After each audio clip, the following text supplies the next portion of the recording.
Today's topic of learning is methods of assessing physiological cost of work. There are 4 different methods of assessing the physiological cost of work. The first is measurement of energy expenditure. The second is by measuring the heart rate. The third method is by evaluating the posture, and the last and fourth is by measuring the muscular stress. Let us discuss about each in detail in the preceding slides. Energy expenditure. One of the widely used measure for the physical cost of work is energy expenditure. It is fairly simple, reliable, accurate and objective measurement of physical input of the worker. The knowledge about the energy cost of work will help women in economizing the use of energy cost of their household work and will help them to make choices between alternate ways of accomplishing a piece of work. The rationale of energy expenditures studies in the field of work simplification is to provide information for design of equipment, workplace, storage and work methods in the home.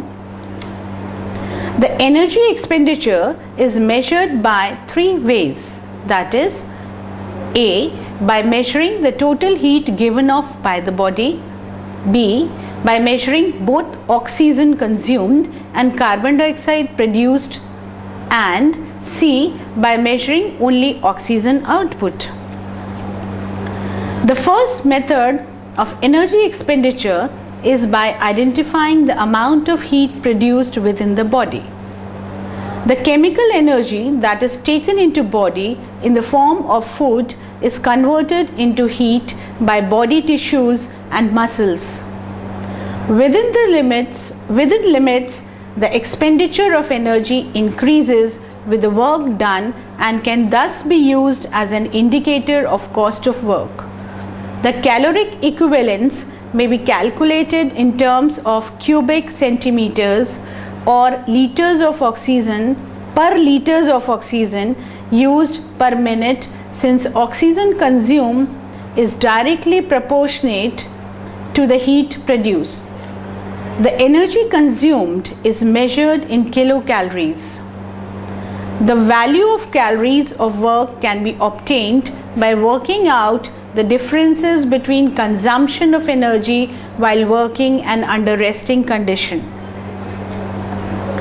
The second way of measuring energy expenditure is by determining the amount of oxygen consumed. Oxygen can be measured by collecting the exhaled air in Douglas bag and then analyzing it in gas analyzer to know the amount of oxygen consumed during the activity. Oxylog is the equipment used to collect oxygen consumed.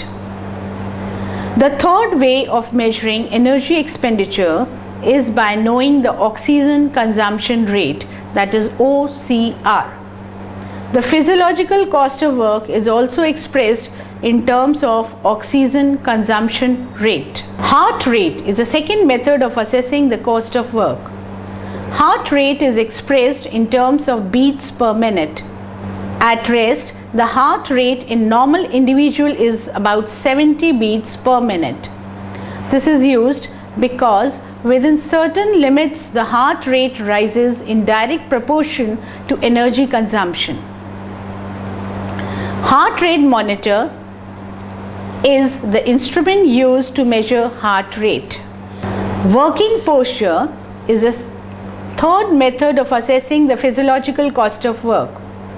A good working posture is one which can sustain a minimum static muscular effort and in which it is possible to perform the given task more effectively and with least discomfort. Discomfort is a body pain arising as a result of the poor working posture. Working posture has a definite bearing on the physical cost of work. The stress experienced due to incorrect working posture can be measured by recording musculoskeletal problems, angle of deviation, grip strength, muscular stress, frequency of postural change, and weight to be carried or lifted. Recording muscular skeleton problems. The muscular skeleton problems can be measured with the help of body map. It is subjective response of the worker. Angle deviation of spine. The extent to which backbone deviates from normal position is used as an indicator of stress. The more the angle of deviation, the greater is the stress on the muscles, leading to greater fatigue. Grip strength. The fatigue experienced by hand muscles is measured with the help of grip dynamometer. Muscular stress is a fourth method of assessing the physiological cost of work. Effort expended is accepted as a cost of work.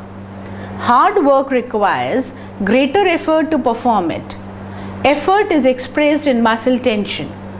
Muscular stress is expressed in terms of A. Frequency of postural change. The level of work surface, storage, and appliances used causes problems of awkward working postures. Thus, worker need to change her posture frequently in few seconds or minutes to carry the job comfortably. B. Weight to be lifted or carried. A variety of ways can be used to reduce weight lifting. They are: choose lightweight materials in choice utensils, equipments and supplies, plan a functional storage, choose appropriate person to do the task, whenever possible use wheels for heavy objects, simplify methods of work by placing loads at appropriate heights, divide amount of work and spread it into 2 or more loads. Finger tremors. Tremor results from interference with the mechanism of restraint and inhibits the coordinated movement. Fourth, upper arm lift.